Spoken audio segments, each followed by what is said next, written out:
여러분들 조금 뭔가 이상하지 않아요? 우리 개인 투자자분들은 커뮤니티나 막 톡방 들어가면 허구한 날 이더리움 욕하고 막 까내리고 하기 바쁜데 기관들은 왜 이렇게 담고 있을까? 뭔가 좀 이상하지 않아요, 여러분들? 왜 우리는 변하지 않는 걸까요?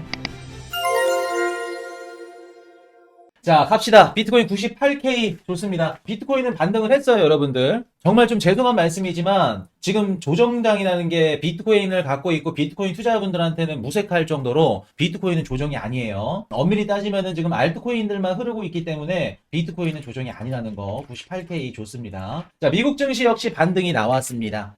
나온 이유 말씀을 드릴 거예요. 이렇게 보시면은 자, 알트들은 힘들죠. 압니다. 저도 알트코인 지금 막 마이너스 한 70% 가까이 육박하는 것도 있기 때문에 마음 아파요. 충분히 이해합니다. 그래도 어쩔 수 없어요. 이거는 우리 알트코인 비중이 많으신 분들은 선택한 것만큼 기다려야 돼. 비트코인을 갖고 있지 않기 때문에 조금만 기다리셔야 된다는 거 힘내시고. 자, 비트코인은 큰 조정이 아니에요, 사실. 98K. 자, 요거부터 나와? 좋아. 자, 트럼프 아들내미 에릭 트럼프가 X에다가 이런 얘기를 하네요. 제가 생각했을 때는요, 이더리움을 추가하기에 좋은 시점입니다. 나중에 감사 인사를 하셔도 됩니다. 트럼프 아들내미가 이더리움에 대해서 좋게 글을 썼네요. 이거 보고 어떤 생각 드셨어요, 여러분들? 야, 트럼프 아들내미도 이더리움 사는데 이더리움 무조건 간다, 무조건 떡상한다, 이렇게 생각하셨어요? 트럼프 아들내미가 사니까, 트럼프 일가가 운영하는 리버트 파이낸셜이 사니까 무조건 이더리움은 간다, 상승한다? 이건 사기꾼이야. 흥 꼬시게 하네. 여러분들 그렇게 생각하시면 큰 코 다칩니다. 트럼프가 이더리움을 매집해서 반대로 얘기하면 그 트럼프가 이더리움 매도하면 어떡하실 거예요? 똑같이 매도하실 거예요? 그렇게 생각하고 막 믿고 의지하고 하면 큰일 나요. 우리가 이더리움을 좋게 보고 이더리움이 갈 거라고 생각하는 이유는 뭐냐면 트럼프 아들내미, 트럼프 일가가 운영하는 얘네들이 매집해서가 아니에요. 우리 코인이슈 방송을 보신 분들은 아시겠지만 이더리움이 올라갈 거라고 수도 없이 말씀드렸죠. 다양한 이유들이 있죠. 그러한 이유들 근거에 기반해서 그런 이유들 때문에 이더리움 뷰를 좋게 보고 긍정적으로 보는 거지 트럼프 아들내미가 담았다고 해서 가는 게 아닙니다. 이해되셨죠? 여러분들은 그냥 일반 코인 투자자분들이랑 같은 생각으로 투자하시면 안 돼요. 최소한 우리 코인이슈 방송을 보시는 분들은 제가 말씀드렸었죠. 웬만한 코인 방송 하시는 분들보다 더 수준이 높다고. 경제 방송도 마찬가지고. 남들처럼 똑같이 따라하면 안 돼요. 요거 기사 나오고 나서 크립토판에 무슨 얘기가 나오냐면 월드 리버티 파이낸셜 걔네들이 코인베이스로 갖고 있는 코인들을 다 보냈어요. 그랬더니 트위터 상에는 이더리움 사라고 해놓고 뒤에선 팔았다. 그렇게 얘기하고 있어. 전형적인 코린이 분들 분석이죠. 여러분들 트럼프, 일론 머스크, 뭐 그레이스케일, 베리 실버트 얘네들 다 사업가예요. 지네들이 돈이 되면 하는 거고 돈이 안 되면 버리는 거고. 일론 머스크가 2020년도, 21년도 테슬라 차량도 비트코인을 살 수 있게끔 했죠. 그렇게 수년 동안 비트코인 좋다고 얘기 떠들어 내놓고 한 달 뒤에 돌연 바꿔버렸죠. 매도하면서. 그게 사업가고 그게 일론 머스크예요. 트럼프도 믿으면 안 됩니다.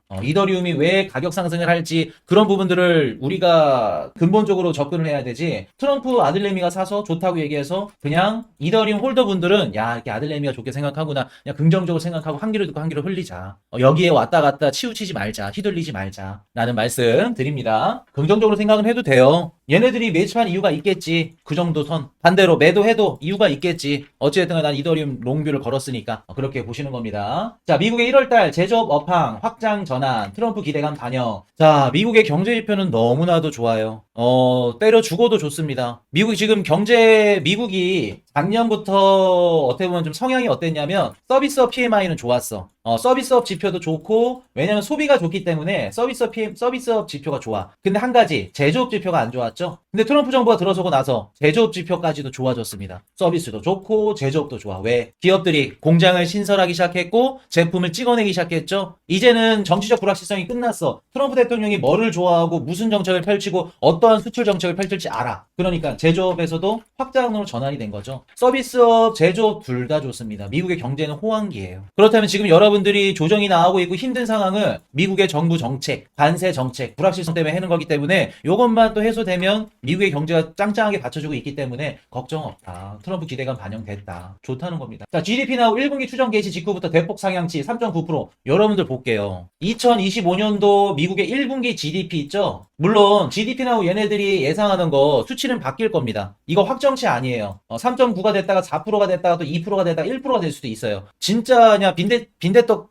뒤집듯이 바뀌어요. 근데 그래도 3.9%래. 이게 어느 정도 수치냐면 여러분들 미국 같은 경우에는 1.8, 1% 후반대만 나와도 야, 성장하고 있구나. 경제 성장 괜찮구나. 보통 이상은 하는구나 라고 해요. 근데 3.9, 4% 가까이 발표를 했다는 거는 미국 경제 지금 때려 죽어도 못 쓰러진다는 거예요. 너무 좋다는 겁니다. 근데 여러분들 이거 보는데 뭐가 겁나? 겁나요? 관세 정책 때문에 코인 방송이나 경제 방송 하신 분들이 2018년도 차트 틀어놓고 이때 1년 6개월 동안 조정 흘렀습니다. 끝났습니다. 겁죠? 알트코인 불장 안 온대? GDP가 이렇게 높은데? 그때 거시경제와 지금 거시경제 차이점을 모르고 하는 얘기죠. 그냥 단순히 관세 전쟁 터지면 시즌 종료입니다. 무너집니다. 배운 대로 그냥 얘기하니까 그렇게 되는 거죠. 자, 트럼프 중국의 첫 10% 추가 관세 무역 전쟁 다시 불붙나. 자, 여러분들 좋았다가 속상하게 된 거, 여러분들의 기분을 조울증으로 만든 이슈죠. 중국이 관세 10% 보복 관세 때렸습니다. 중국도 때렸고 미국도 때렸고. 근데 이번에 미국이 중국한테 때린 거 세요. 셉니다. 10% 때렸죠? 여러분들은 캐나다, 멕시코한테 25% 때리고 중국한테 10% 때렸으니까 약하겠네? 라고 생각하실 건데 그렇지 않습니다. 세요. 기존에 뭐 전기차 같은 경우 뭐 100%고 그리고 뭐 의류라던가 이런 것들은 뭐 7%에서 10% 가까이 붙었었는데 아이폰 뭐 노트북 이런 것들 거기에 10% 붙었어요. 그럼 기존에 10% 붙었던 게 20%가 됐다는 겁니다. 세죠. 100%에서 110%좀 별론데? 커 보이지 않는데? 근데 7%에서 10% 걷던 거를 17%, 20%가 됐어. 세죠. 소비품들한테도 때렸다는 거니. 그리고 기존에는 800불 아래 면세 제품에는 매기지 않았는데 이번에 면세 제품 매기죠. 800불. 그럼 가장 타격을 받을 수 있는 게 누구냐면은 여러분들 저가 공구들 있죠. 요새 뭐야 그거 테무 지나가다가 남자가 잘생겼어. 차은우가 닮았어. 근데 좀 어중간해. 코가 조금 삐뚤어진 것 같아. 테무 차은우다. 요런 얘기 많이 하죠. 야, 딱 봤더니 저 코인 이슈 닮았어. 근데 살짝 코인 이슈보다 좀 어색해. 코인 이슈가 방송에서 하는 내용들을 그대로 따라하는데 살짝 2% 뭔가 부족해. 그럼 테무 코인 이슈. 알고 계시죠 여러분들? 저가 그 공구 걔네들이 직접 타격을 입겠죠. 알리나 뭐 테무나 요런 애들. 그리고 중국이나 미국이 서로 이제 수출을 하는데 통관하는 이제 곳에서 막 되게 막 복잡해. 중국 제품 들어오면은 야 건강한지 안 건강한지 뭐 위험성 체크도 하고 그리고 이거 뭐 그 지적재산권에 위배되는지 안 되는지 막 체크할 게 10개였다면 100개를 막 늘려버려. 그럼 통관하는데 하루 걸릴 거 일주일 한 달 걸려버려. 그럼 어떻게 돼요? 자연스럽게 지연이 되겠죠. 통관 지연. 중국한테 어마무시하다는 겁니다. 근데 중국은 미국에 보복관세 때린다는 게 LNG 15% 올린다 그러죠. 이미 중국은 지금 미국한테 LNG나 원유 수입 안 해요. 끽해봤자 1% 2%야. 거기다 15% 때린다는 거는 중국이 뭐 하겠다는 거예요? 아 형님 저 자존심 좀 지켜줘요. 자존심 좀 지켜줍시다. 전면전 안 하겠다는 거죠. 피하겠다는 거죠. 구글에다가 반독점 행위 조사 딱 때렸어. 엔비디아랑. 의미 있나요? 중국에서 구글 돼요? 구글 검색 엔진, 유튜브, 뭐 플레이스토어 안 되죠. 안 됩니다. 그럼 시진핑 형님은 뭐 하겠다는 거예요? 아이 중국 국민들이 바라보고 있잖아. 나도 지금 국가 주석인데 그래도 보복 관세는 때려야겠고 근데 실제로 싸우기는 겁나고 그래 오케이 영향 없는 걸로 때리자. 쭉 때렸죠. 그렇기 때문에 중국이 보복 관세를 때리더라도 시장에서 크게 받아들이지 않았죠. 내성이 생긴 겁니다. 이미 2001기 때도 미국이랑 중국이랑 싸웠고 그리고 이때도 이번에 보복 관세 때렸던 내용들을 보니까 중국이 힘이 없는데 쫄았는데 라고 생각을 하는 거예요. 자, 트럼프 국제개발처 점진적 폐쇄 사기 행각 많아. 일론 머스크가 칼을 휘둘렀습니다. 한순간에 1만여 명이 직장을 잃었고 400억 달러인가 한 해 예산이 기구가 없어졌어요. 아마도 민주당의 자금줄 끈아풀 역할을 한다고 생각을 한 것 같아요. 그래서 이런 것들이 뭐 트럼프 입장에서는 과감하게 정책을 하는데 제가 조금 걱정되는 거는 노동시장에 영향을 줄까봐 고용지표에 영향을 줄까봐 1만여 명이 한순간에 직장을 잃게 됐다 그러면은 고용지표 그리고 지금 이민자들이 맥도날드인가? 미국 특파원분이 말씀해 주신 건데 맥도날드인가 하여튼 뭐 미국의 어떠한 프랜차이즈의 그 이민자분들 파업하고 있다 그래요. 이런 것들이 어떻게 보면 우리 고용시장에 좀 악효과를 좀 줄 수 있지 않을까. 고용지표가 이렇게 순식간에 깨질 수 있는. 그래서 만약에 변수가 있다 그러면 2월달, 3월달, 뭐 4월달 고용지표가 살짝 안 좋을 수도 있어요. 실업률이 좀 올라갈 수도 있습니다. 그렇게 해서 시장이 빠지면 그거는 단기적인 이슈로 보시면 됩니다. 왜? 고용지표가 깨지고 실업률이 올라가면 연준이 뭐를 해줄까? 금리를 인하해주겠죠. 단기적으로는 빠지겠지만 이게 지금 당장은 시장을 건드릴 만한 악재는 안 된다. 그렇게 보시면 됩니다. 그래서 이런 것들은 우리가 나중에 올해 하반기, 뭐 내년 상반기 갔을 때 고용시장에 좀 영향을 줄 수 있는 이거는 조금 지금 당장은 막 위험하다라고 좀 보기 힘들고 앞으로 나중에 봤을 때 힘들 수 있지 않을까라는 생각 말씀드립니다. 자, 12월달 구인이직 보고서 줄탄 보고서 발표됐는데 760만 건 3개월 내 최저치라고 합니다. 고용시장 안 좋죠. 고용시장 살짝 둔화. 근데 이게 이것만 딱 보고 나서 진짜 안 좋다라고 보기에는 좀 그렇고 완만하게 둔화되고 있다. 그렇게 보시는 게 조금 더 합리적이다. 그렇게 보시면 됩니다. 금값 잘 나가죠.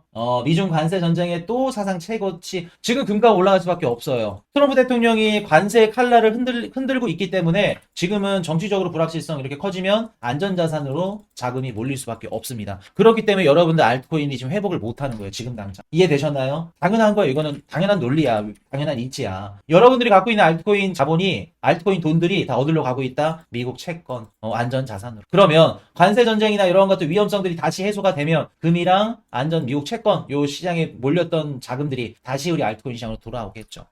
기다리셔야 돼요. 시간을 주셔야 됩니다. 이거 한 가지 말씀을 드리면 코인 투자하신 분들은 잘 들으세요. 17년도, 21년도 제가 2번 불장 경험을 했었죠. 서두르면 안 돼요. 서두른다고 되지 않습니다. 될 것도 안 돼. 마음 그냥 힘들다. 진짜 이렇게까지 하면서 코인 투자를 해야 되나 싶을 정도까지 계속 끌고 가야 됩니다. 그래야 그때 반등이 와요. 그렇기 때문에 알트코인 투자를 오래 안 해보셨거나 처음 해보신 분들은 그냥 야 뭐 얼마 뭐 투자해보다면 올라가겠지 그런 마인드로 접근하시면 절대 못 버텨. 충분히 시간을 주고 기다려야 된다는 거. 자, 중국 미국산 제품의 일부 보복 관세 부과, 전문가 전면 무역 전쟁 회피 아까 말씀드렸죠. 자, 테더 트론에서 10억 USDT, 서클에서 솔라나서 2.5억 USDC 발행. 스테이블코인 계속해서 발행합니다. 뭔 뜻이에요? 여러분들이 막 질질 짜고 막 눈물 흘리고 언제 가나요? 코인 투자에 망했네요. 포기할까요? 할 때 기관들은 천문학적인 스테이블코인을 발행을 통해서 미친 듯이 죽고 있다는 겁니다. 자, 전날 비트코인 현물 ETF 4,900억 원 순유입, 비트코인 순유입 들어왔고 암호화폐 거래소 블리시 연내 IPO 검토 중. 자, 제가 이거 말씀드렸었죠. 올해는 IPO, M&A 미친 듯이 활발하게 들어올 거다. 시장의 유동성 자금을 미친 듯이 공급을 하게 될 건데 그게 어떠한 트리거가 돼서 어떠한 호재 때문에 IPO, M&A. 이것 때문에 그 바이든 정부 때는 IPO, M&A 없었죠. 왜? 정부에 의한, 정부가 공급하는 유동성 정책을 펼쳤다면 트럼프 정부는 정부에 의한이 아니라 시장에 의한, 시장의 유동성을 뿌려준다. 결과로서 IPO, M&A가 활발하게 될 거라는 말씀. 자, 그리고 SEC 디지털 자산 단속 부서 축소, 트럼프 행정부 규제 완화 기조 반영. 자, 그래서 SEC 뭐 규제 축소하게끔 이렇게 얘기한다고 합니다. 트럼프 정부가 이제 친암호화폐 정책을 계속 펼친다니까 뭐 요거는 당연하겠죠. 자, 미국 국채 부채 36조 달러 돌파, 2025년도 재융자 문제 심가. 부채가 이렇게 많네요. 달러는 망할까? 부채가 많아서 아이러니하죠. 달러가 망할까? 이더리움 급락 후에 대규모 저가 매수 발생. 여러분들 조금 뭔가 이상하지 않아요? 우리 개인 투자자분들은 커뮤니티나 막 톡방 들어가면 허구한 날 이더리움 욕하고 막 까내리고 하기 바쁜데 기관들은 왜 이렇게 담고 있을까? 뭔가 좀 이상하지 않아요, 여러분들? 트럼프 아들내미가 이더리움 좋다 사라고 했다고 또 좋다고 막 사야 된다 그러고 이리 왔다가 저리 갔다가 휘둘리고 왜 우리는 변하지 않는 걸까요? 개인 투자자와 왜 기관들은 항상 반대 방향으로 투자를 하는 걸까요? 그게 궁금합니다. 아이러니하죠. 자, 비트코인 ETF 아까 보여드렸고 2억 달러 들어왔고요. 이더리움도 많이 들어왔습니다, 여러분들. 2억 7천만 달러 들어왔어요. 총 합치면 3억 달러 들어왔네요, 이더리움. 유입량 중에 역대 최대치 두 번째로 들어왔습니다. 이거 왜 사고 있을까, ETF?